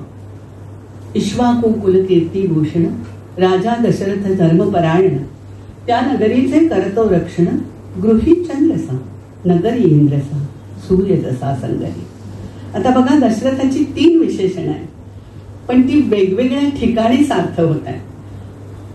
दशरथाचं स्निग्ध शीतल चंद्रपण जे आहे ते घरात आहे. गृही चंद्रसा, उत्तम शासक आहे म्हणून नगरी इंद्रसा. आणि शेवटी त्याचं तेजस्वी पण रणांगणात सार्थ होतं, सूर्य जसा संगरी. म्हणून तो चंद्र आहे, इंद्र आहे आणि सूर्य आहे. पण केवळ विशेषणांची मालिका लावून देत नाही, तर कोणता गुण कुठे प्रकट झाला म्हणजे तो अधिक शोभा देतो आणि सार्थ ठरतो हे सांगण्यासाठी सहज साध्या रीतीने पण कमालीच्या औचित्याने सांगतायत गदिमा. असाच सूचक, अनेक अर्थसूचक गीताचा शेवटचा चरण सुद्धा. दशरथाला 3 उत्तम गुणी अशा राण्या आहेत आणि त्याचं सांसारिक जीवन सुखाचं असून सुद्धा राजाच्या सुखातच आपलं सुख मानणारी प्रजा त्याला पुत्रप्राप्ती नाही म्हणून तळमळते. कल्पतरूला फूल नसे का, वसंत सरला तरी. एका ऋतूच्या स्पर्शाने केवढी जादू होते निसर्गात हे आपल्याला माहित आहे. वसंत हा फुलांमध्ये नाणारा ऋतू आहे. स्त्री पुरुषांमध्येच नाही तर सगळ्या चराचरामध्ये मिलनाची उर्मी जागवणारा ऋतू आहे. सगळ्या इंद्रियांनी संवेदनांचा बहराचा उत्सव मांडावा असा ऋतू आहे. आणि त्याच्या स्पर्शाने आधी निष्पर्ण असणाऱ्या वृक्षांनाही नवी पालवी फुटते. माणसाच्या आयुष्यातला वसंत काळ म्हणजे त्याचं तारुण्य. प्रणयाच्या भावनेचा रसरसता असा काय ज्याला म्हणून बहर असलेला हा काळ आहे. स्त्री पुरुषांमध्ये रागानुरागाचे आवेग निर्माण करणारा काळ आहे. त्यांच्या जीवन वृक्षाला नवी पालवी आणणारा काळ आहे. म्हणून दशरथाला वृक्षाची उपमा देत निसर्गातल्या एका स्वाभाविक घटनाक्रमाचं रूप तिथे योजतायत की वसंत सरला तरी एखाद्या वृक्षाला फुलच येऊ नये, तसं तारुण्य सरत चाललं तरी दशरथाला मूल नाही, त्याचे हळहळ आहे. गदिमा आणखी अस्थविस्तार घडवतात या रूपकाचा आणि म्हणतायत वसंत सरला तरी या वृक्षाला नाही, नुसत्या कल्पतरूला फुल नसे का वसंत सरला तरी. प्रजेच्या मनातले भाव बोलून दाखवतात गदिमा. कारण दशरथ स्वतःला नाही म्हणून घेते की मी कल्पवृक्ष आहे. प्रजाजन म्हणतायत राजसौख्य ते सौख्य जनाचे, एकच चिंतन लक्ष्मणांचे, काय काज या सौख्य धनाचे, कल्पतरूला फुल नसे का वसंत सरला तरी. तेव्हा सगळ्या प्रजेला हवं आहे की आपल्या राजाला मूल व्हावं. प्रजा आणि राजा यांचं नातं भयावर नाही आधारलेलं. जुलमाचा रामराम नाहीये तिथे. प्रेम आहे प्रजेचं राजावर. प्रजेसाठी कल्पवृक्ष आहे दशरथ. त्यांचे सगळे मनोरथ पूर्ण करणारा राजा आहे. आणि इतरांसाठी कल्पवृक्ष असलेला हा राजा, त्या कल्पवृक्षाच्या तळी बसलेले इतर सगळेजण, आणि हा कल्पवृक्ष मात्र एकही फूल नसलेला. अशा प्रकारे हा जो एक विरोधाभास आहे तो गदिमा आपल्या समोर आणतात आणि म्हणतात कल्पतरूला फुल नसे का वसंत सरला तरी. गदिमांचा आणखी एक विशेष असा की याच भावाची कडी अलगद पुढच्या भावात गाण्यामध्ये जोडून घेतात.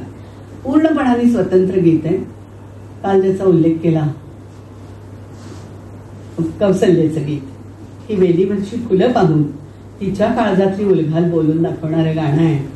अतिशय स्वाभाविक बदल आहे की दशरथ हा वृक्ष आहे आणि कौसल्या वेलीवरच्या फुलाची गोष्ट करते आहे. वसंत सरला, ऐन वयाचा वसंत सरलेला. आधीच्या गीतातच तो पुरुष आहे, कल्पवृक्ष आहे असं सांगितलेलं आहे. आणि ती म्हणते की गगन आम्हाहून वृद्ध नाही का, त्यात जन्मती किती तारका, अकारण जीवन हे वाटले पाहुणी वेलीवरची फुले. तरुण वय सरलं तरी प्रौढ असलेल्या गगनामध्ये पुन्हा नवा कोम रुजतो फारतो. त्या दृष्टीने आभाळातल्या तारकांचा विचार करते कौशल्या. वृद्ध म्हणजे प्रौढ. आभाळातही चांदण्या जन्म घेतातच, मग आम्हालाच का मूल होत नाही. या गाण्यातला जो भाव आहे तो कौशल्या किती आसावलेली आहे पुत्रजन्मासाठी हे सांगणार आहे. तो पुढे रामजन्मापर्यंत जातो की मगाशीच चैत्रालीने गायलेलं कडवं आहे की तिची डोळे उघडले आणि दिपून जाय माय स्वतः पुत्र दर्शने, ओघळले आसू सुखे कंठ दाटला. आता मी याची आठवण देते आणि मग नंतर आणखी एका टप्प्यावरती पुन्हा या गाण्याचा कसा अनुबंध जुळतो, माडगुळकरांनी तो कसा जुळवला हे सांगते. आधी अकारण वाटणारं जीवन हे रामजन्मानंतर साहजिक झालं. एका आईला म्हणजे सकारण झालं, आनंदाचं गाणं झालं. मुलांचं कौतुक सांगणारी आई. वात्सल्याचा एक सार्वत्रिक अनुभव आहे. कौसल्याच्या रूपात साक्षात केलाय त्यांनी, वाल्मिकींना न विचारताच केलाय.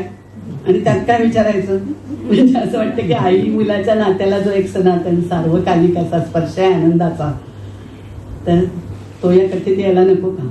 माडगुळकरांनी तो दिलाच आहे. आणि हवा म्हणजे अगदी खरा खुरा मायेच्या उमाळ्याने हवा. मग गदिमांचं काल त्यांनी म्हटलं की सूक्ष्म अतिशय बाईच्या संवेदना जाणणारं मन. मग छंद ओवीचाच हवा. म्हणून मग सावळा ग रामचंद्र अशासारखं गाणं येतं. जगातल्या कुठल्याही मुलाची आई होऊ शकते बाई, जेव्हा ती स्वतःची आई होते, म्हणजे स्वतः आई होते तेव्हा. आणि एवढंच काय, आपल्या नवऱ्याची आई पण होऊ शकते आणि जगातल्या कुठल्याही दुसऱ्या मुलाचीही आई होऊ शकते. ही आईपणाची, बाईपण विस्तारण्याची ताकद जी आहे पुत्रजन्मानं, पुत्र नाही म्हणत मी, पण मूल जन्माला आल्यानंतर जी होते ती माडगुळकरांनी नेमकी जाणली आहे. आणि म्हणून ते म्हणतात की सावळा ग रामचंद्र त्याचे अनुज हे तीन, माझ्या भाग्याच्या श्लोकाचे 4 अखंड चरण. आता बघा, घरातले 4ही मुलगे तिला आपल्या भाग्याचे चरण वाटतात. फक्त रामच नाही, त्याचे हे 3ही अनुज जे आहेत ती 3ही मुलं आपल्या भाग्याचे चरण आहेत असं तिला वाटतंय. तेव्हा तिच्या भाग्याचा श्लोक पूर्ण करणारी ही 4 मुलं आहेत. मनाचा सुसंस्कृतपणा तर आहेच, पण वत्सलतेचा, आईपणाचा विस्तार दाखवणाऱ्या या ओळी आहेत असं मला वाटतं. आता कौसल्याच्या आणखी बारकाव्याचा तपशील सांगते आणि मग दुसरीकडे वळते. राम वनात जायला निघालाय आणि कौशल्य शोक करते. ज्या मुलाला राज्याभिषेक व्हायचा त्याला अचानक सत्तेपासून दूर खेचलं जात आहे. एवढंच नाही तर एकदम राज्य सोडून 14 वर्ष वनवासाला पाठवलं जात आहे. एका आईसाठी ही गोष्ट किती भयंकर आहे. आणि आई आहे राजाची थोडी नावडती आई.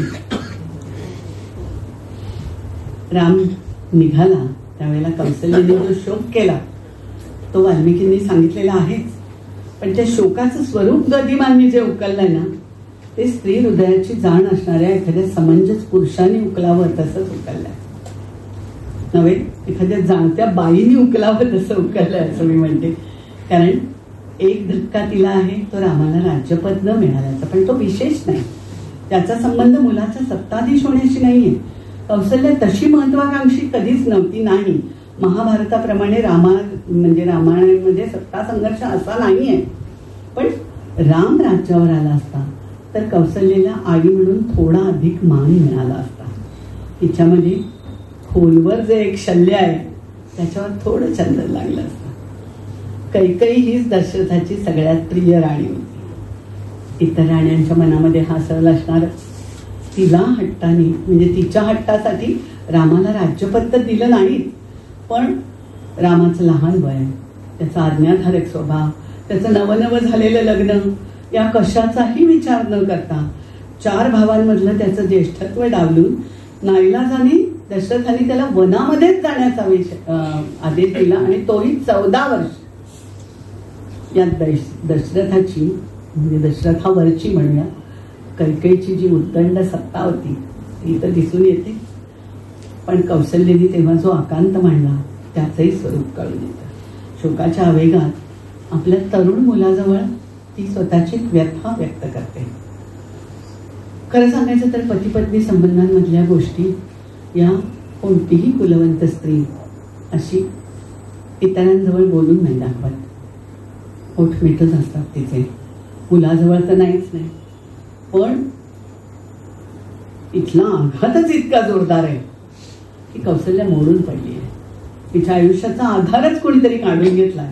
दशरथ तिचा नाही पूर्णपणे तिला माहिती आहे, पण तिचा हृदयाभिराम नाही, तिचं एकमेव सुखनिधान असलेला राम सुद्धा आता 14 वर्षांसाठी तिच्यापासून तोडून टाकलाय आणि तिला वनात पाठवलंय.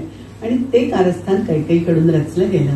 तेव्हा मात्र आपल्या लेकराजवळ त्या केविलवाण्या आईने आपलं दुःख सांगितलंय.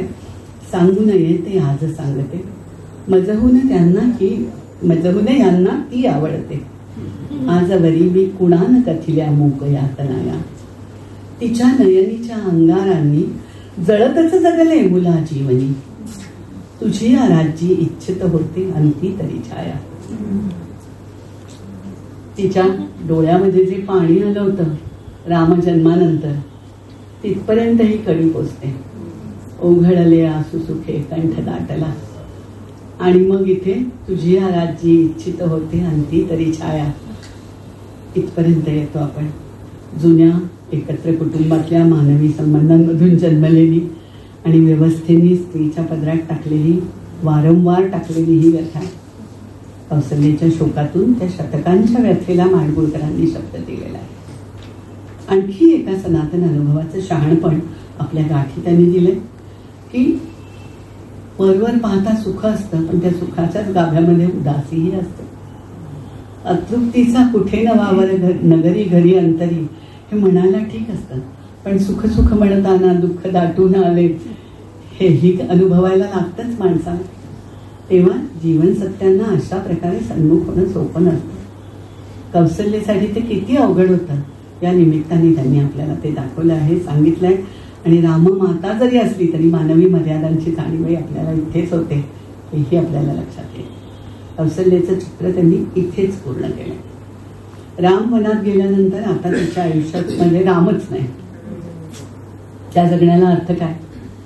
एखादा श्रेष्ठ चित्रकार मला असं वाटतं मोठ्या कॅनव्हसवर जेव्हा काम करतो ना तेव्हा गौण कलाकृतींच्या म्हणजे अगदी रंगाच्या एखाद्या लहानशा टिपक्याचा, एखाद्या रेषेचा, जागेचा, घनतेचा, उठावाचा सुद्धा कमी जास्त अंदाज त्याला नेमका असतो आणि कागदावर ब्रश टेकवतानाच असतो तो.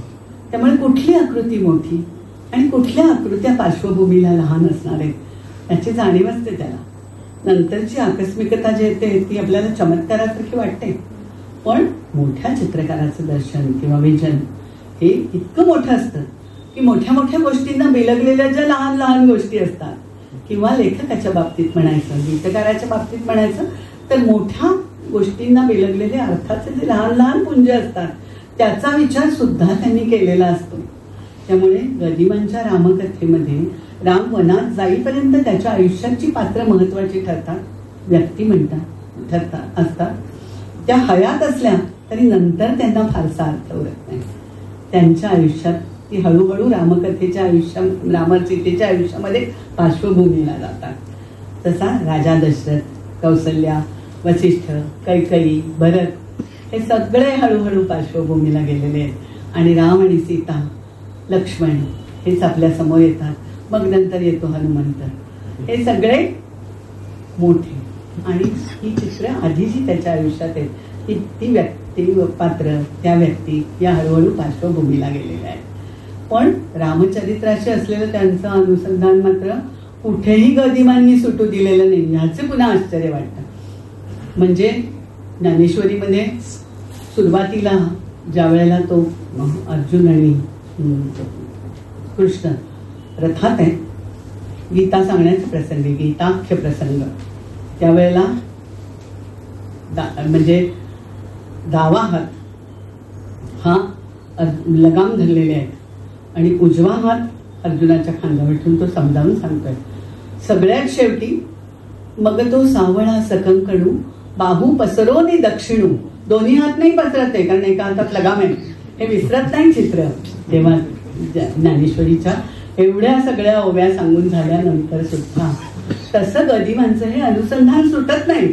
त्यामुळे ज्या वेळेला राम जिंकतो त्यावेळेला त्रिवार जय जयकार, रामा त्रिवार जय जयकार, पुष्पकयानातून उतरले स्वर्ग सौख्य साकार असं म्हणताना गदिमांचा स्वैर कल्पनाविलास तर रंगलेला आहेच, पण रामसीतेच्या स्वयंवराशी पुन्हा धागा जुळतो आणि कौसल्याशी येऊन मिळतो. त्यांनी असं म्हटलंय, शिवचापासम समय रंगला विरह बंगला, शिवचापासम विरह बंगला स्वयंवरासम समय रंगला. आणि किंवा मग म्हणतात आज अहल्ये परी दाहला नगरीचा उद्धार. आणि शेवटी म्हणजे ही अहल्येची ही गोष्ट पुन्हा त्या सगळ्या गाण्यामध्ये मधनही होऊन घेतलेलं आहे आणि शेवट ते असं म्हणतात, पितृकामना पुरी होऊ दे, रामराज्य या पुरी येऊ दे, ते कौसल्या माय पाहू दे, राज्ञीसह तू परंपरेने भोग तुझे अधिकार. तेव्हा ते कौसल्या माय पाहू दे इथे तो जो आहे की तुला तुझ्या सत्तेच्या मध्ये मी अंती तरी छाया अपेक्षित होते, ते कौसल्याला पुन्हा एकदा दर्शन घडणं, हे माडगुळकरांचं अनुसंधान सुटत नाहीये. पात्र पार्श्वभूमीला गेलेली आहे पण तरी सुद्धा लक्षात घ्या पूर्वसंदर्भांची जोडणी अशी होते मोठ्या गीतकाराकडून. मुख्य आकृतीच्या मागे असलेल्या गौण आकृतींकडे ते पुन्हा आपल्याला वळवतात आणि सहज त्रिवार जय जयकार हे समूह गीत आहे आपल्याला माहिती. आणि गीतरामायणासारखी मालिका लिहिताना समूह गीताच्या रचना अधूनमधून करणं ही त्या याची सादरीकरणाची गरज असेल, पण काही समूह गीतं हवीत म्हणून 4-6 गीतं टाकली असं या मालिकेमध्ये होत नाहीये. ती त्या प्रसंगांमधून सेंद्रियपणाने आपल्या समोर येतात कारण कथेच्या ओघातच होतात. रामजन्म फक्त दशरथाचा नाही, आपण जे म्हटलं की आधी कल्पतरूला फुल नसे का, हे राजसौख्य ते सौख्य जनांचे असं विचार करून ज्या समाजाने म्हटलेलं होतं त्या समाजाने आनंद व्यक्त करणं म्हणून सगळ्या समूहाला झालेला आनंद आहे. गुह ज्या वेळेला नावाडी आपल्या सहकाऱ्यांना सांगतो त्यावेळेला त्या अख्ख्या समाजाला एका राजाने दिलेला एक दिलासा आहे की आम्ही रामाला पलीकडे नेतो आहोत. त्यामुळे आपल्या माणसांना तो सांगतोय की चला आपण याला पहिलं तीराला नेऊया म्हणून. किंवा रामाच्या राज्याभिषेकाच्या ठरला तेव्हा सख्यांनी गायलेलं गाणं आहे.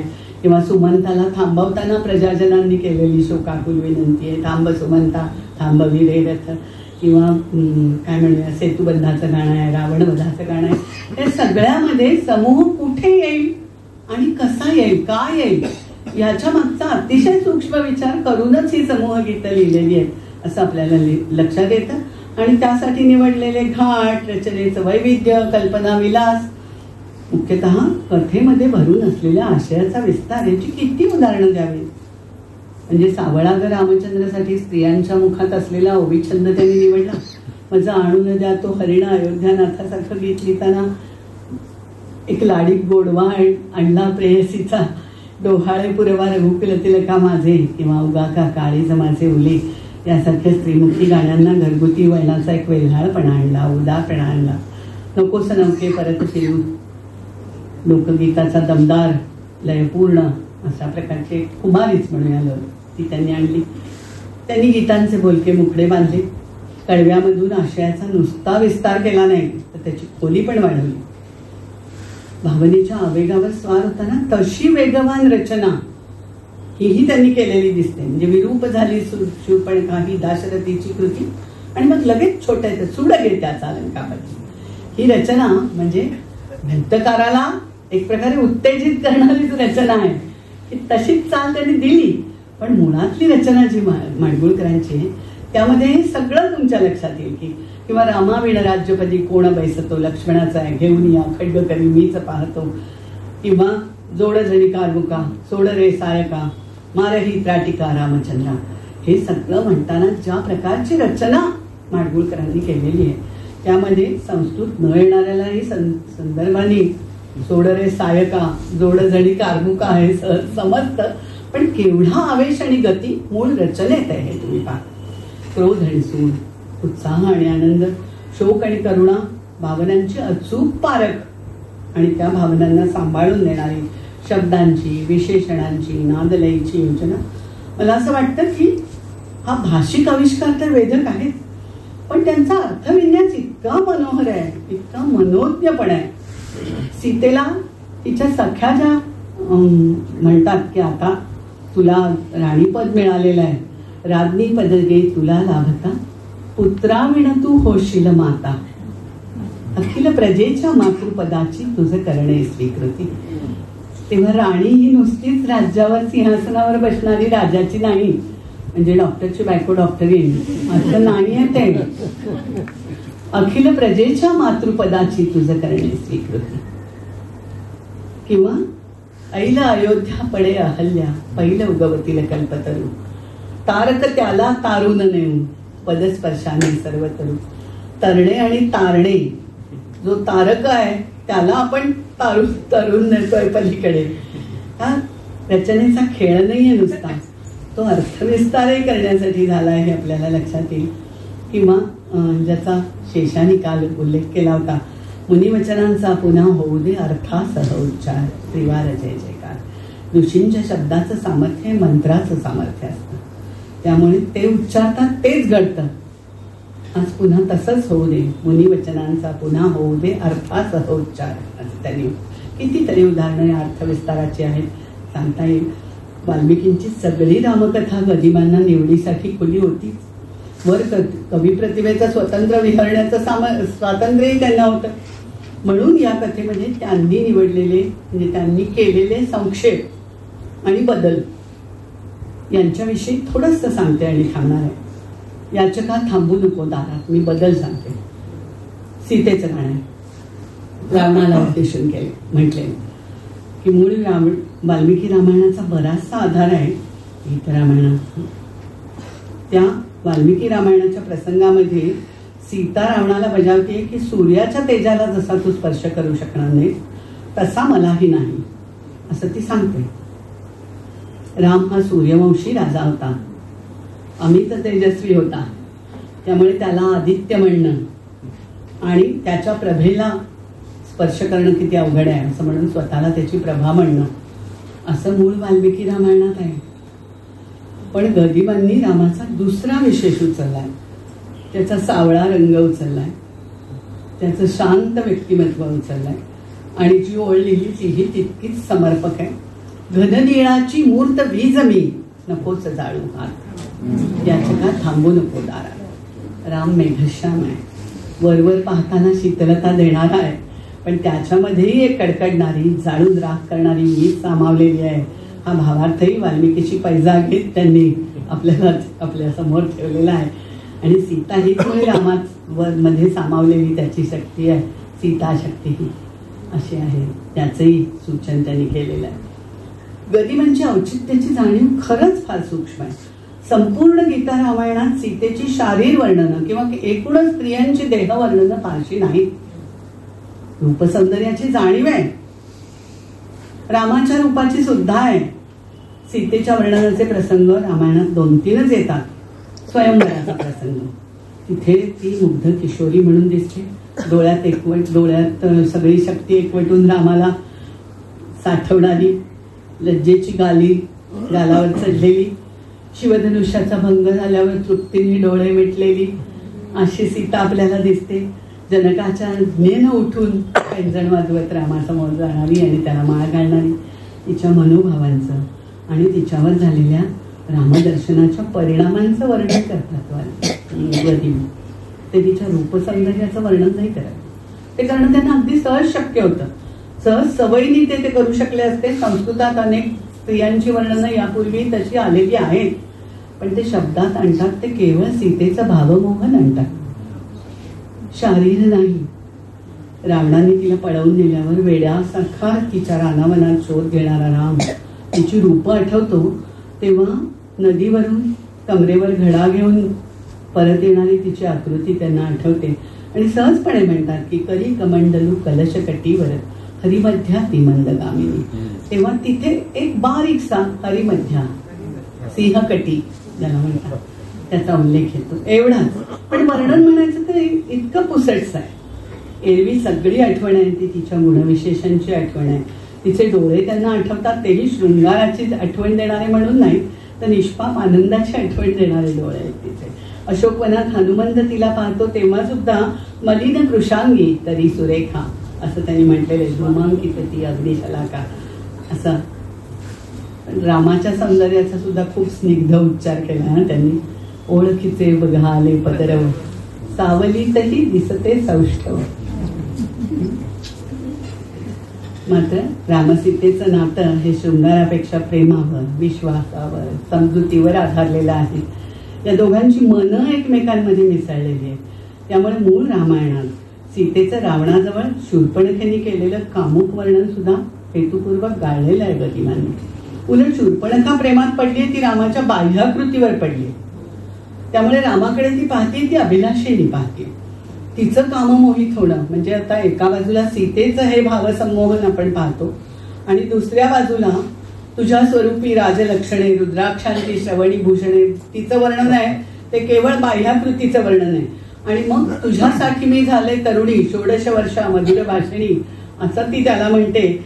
आणि पुढे तव अधराची लालस कांती पिऊ वाटते मज एकांती, स्मरता स्मरका अवतरसी तू अनंग तो साकार असं म्हणून तिला तो मदनाचा पुतळा वाटतोय. प्रत्यक्षात थेटच म्हणते ती ते तसं. प्रेम नसल्यामुळेच, केवळ बाह्याकृतीवर लोभावल्यामुळेच. तसं जर नसतं तर मग रामाने नाकारल्यानंतर रावणाकडे जाऊन त्याचा सूड घे असं ती म्हणली नसती. तेव्हा हे जे म्हणणं आहे त्याचा तो जो फरक आहे तोही माडगुळकरांच्या गीतांमधून आपल्याला दिसतो. त्यांच्या औचित्य विवेकाविषयी कितीही बोललं तरी थोडं वाटतंय. रामायणातल्या अतिप्रसिद्ध गाण्यांवर बोलणं मी हेतुतः दूर ठेवते. अनेकांनी त्याच्यावर पराधीन आहेवर बोललेले आहेत, स्वयं रामप्रभूवर बोलले. म्हणून एका शेवटच्या गीताकडे फक्त वळते आणि विवेचनाचा शेवट करते. ज्या गीताशी गीतरामायण वाचताना मी वारंवार थबकले, ते अतिशय मर्मस्पर्शी गीत आहे. रावणवधानंतरचं गीत आहे. दत्ता मारुलकरांनी यमनी बिलावलमध्ये ही स्वररचना केलेली आहे बाबूजींनी.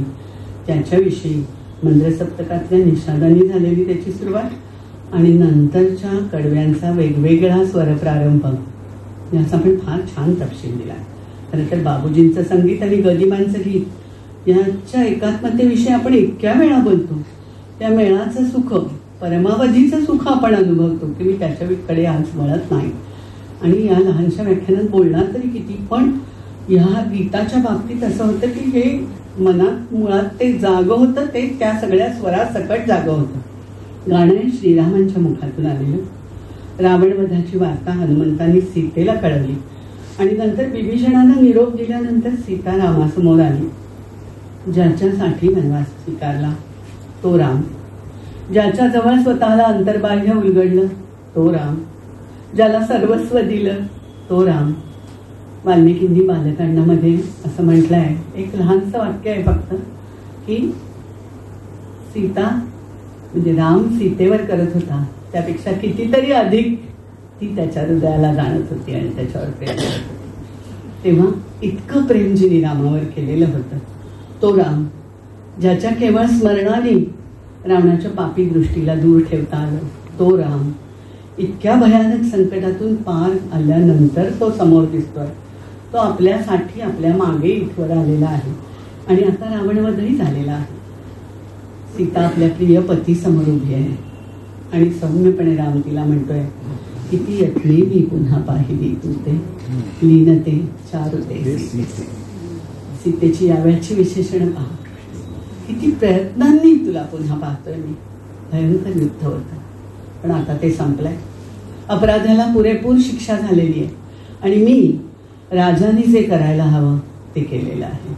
मी शत्रूचा निपात केला आहे. मी अपमानाचे कलंक धुवून टाकले. माझी प्रतिष्ठा पुन्हा उंचावली आहे. माझ्या कुलाची कीर्ती मी पुन्हा परत आणली आहे. माझा शब्द मी खरा केला आहे. माझा पराक्रम मी सिद्ध केला आहे. तुझ्यासाठी सागर तरून गेलेला हनुमंत आणि सुग्रीव यांना यश मिळालेलं आहे आणि हे सगळं तुझ्यामुळे झालेलं आहे. कानात प्राण आणून ऐकत असेल सीता आणि आतून उन्मळून पडली असेल, कारण पुढे तो म्हणाला, हे तुझ्यामुळे गे झाले, तुझं साठी नाही केले. मी कलंक माझे धुतले, गत लौकिक गे लाभे रघुवंशाते. गदिमांनी वाल्मिकींच्या शब्दांचा अनुकार केला. इथे ना त्यांचं कल्पना वैभव खुलून येतं, ना स्वतंत्र प्रतिभेची उर्मी दिसते. या अवघड प्रसंगी त्यांनी दाखवलाय तो फक्त संयम दाखवलाय, फक्त सूचकता. तो रामण कामी कपटी, तू वसलीस त्याच्या निकटी, नयनांसह पापी भ्रुकुटी, मज वदवे ना स्पष्ट याहुनी भरत. कुठे शब्दांचा लावण्य साज उभारायचा आणि कुठे मौनाचा हात धरायचा याबद्दलचं विलक्षण जाणतेपण गदिमांनी प्रकट केलं. थक्क होतो आपण. संक्षेप केवढा अर्थवाही. पुढेही पहा, युद्धवर्णनं रोमांचकारी असतात पण त्यात वैविध्य नाही.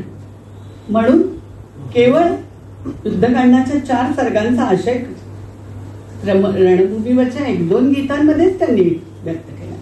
पण तो संक्षेप वेगळा आणि हा संक्षेप वेगळा. या संक्षेपामागे रामाच्या व्यक्तिमत्वाचे सगळे श्रेष्ठ गुणधर्म उभे. जो पेच रामापुढे आहे तसले पेच कधी कधीच माणसांच्या आयुष्यात येतात. जिथे न्याय दोन्ही बाजूंना असतो, जिथे जीवनमूल्य दोन्ही बाजून उभी राहतात, जिथे चूक नसते कोणतीच बाजू, दोन्ही बरोबर असतात पण आणीबाणीच्या प्रसंगी कुठली तरी एक बाजू घेणं भाग असतं. अशा वेळी माणूस काय निवडतो अखेरीला, कसं निवडतो, का निवडतो आणि नंतर ते सगळं निभावतो कसा, कसे दोषारोप स्वीकारतो, या सगळ्यातून कळत जातं ते जीवनाचं अद्भुत असणं कळत जातं. कळत जाते जगण्यातली गुंतागुंत, कळत जातात माणसांच्या यातनांचे अकल्पित पीळ, त्याच्या जगण्याचा, त्याच्या संयमाचा, विवेकाचा, सतसत विचारबुद्धीचा कस कळतो आपल्याला. सत्व कळतं, त्याच्या व्यक्तिमत्वाचं पोलाद काय आहे ते कळतं. या गाण्याने सीतेविषयी जीव कळवळून जातो आपला, पण तसा तो रामाविषयीच्या मुक्या गहिवरांनीही आपल्याला भेटून टाकतो. गदिमांनी एका पहिल्या ध्रुवपदातच ती किमया साधली आहे. किती यत्ने मी पुन्हा पाहिली तू ते, लीनते चार वेळे. मोठी कविता असते ना, ती शब्दांमध्ये कधी थांबत नाही.